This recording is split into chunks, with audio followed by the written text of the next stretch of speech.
சம்பவம் எப்படி இருந்துச்சு?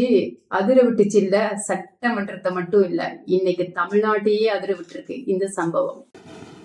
அவங்க இருந்திருந்தா ஒரு ஆக்ஷன் பண்ணணும்னு எனக்கு தோணுச்சு. எல்லாரும் போயிட்டாங்க. இல்ல பர்மிஷன் பண்ணலாமா? இப்பவும் பண்ணலாம், ஒன்றும் தப்பு இல்லை.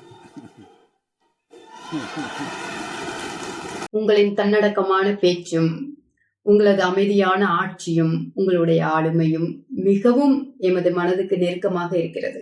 இதெல்லாம் தாண்டி ஒரு விடயத்தை செய்ய போறோம். நான் முதலமைச்சரா இருக்கிறேன், சபையில மத்தவங்களா எந்திரிச்சு போயிட்டாங்க, எனக்கு என்ன, நான் என்ன நினைச்சனோ அதை சொல்லிட்டு போவேன்றதெல்லாம் இல்லாம சபை நாகரீகம் கருதி உங்களுக்கு மேலால் ஒருவர் இருக்கிறார் என்பதை உணர்ந்து அவரிடம் பெர்மிஷன் கேட்டு தாங்கள் செய்த ஒரு ஆக்ஷன் உண்மையா உங்களுடைய பேர் மதிப்பு மிக்க குணமும் அமைதியும் தன்னடக்கமும் எவ்வாறானது. இன்னைக்கு அண்ணன் பேச போறாரு அப்படின்னது ஏர்லி மார்னிங் எந்திரிச்சு லைவ் போட்டு உட்கார்ந்துட்டோம். லைஃப்ல சத்தியமா வேலைக்கு ஏர்லி மார்னிங் ஓடி இருக்கோம், பட் இதெல்லாம் நான் வாழ்க்கையில செய்ததே இல்லை.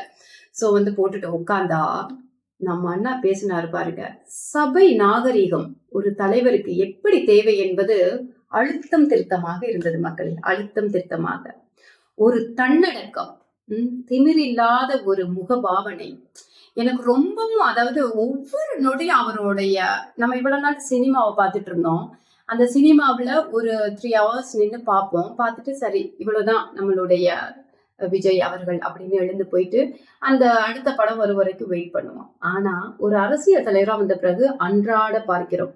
நடிப்பவர் 2 நாட்கள் 3 நாட்கள் மேக்சிமம் 1 மாசத்துலயே நமக்கு தெரிஞ்சிடும் அவங்களோட ஆக்டிங், உண்மையான கேரக்டர் வெளியில வந்துடும். ஆனா பாத்தீங்களா, நிதர்த்தமான ஒரு மனிதர்.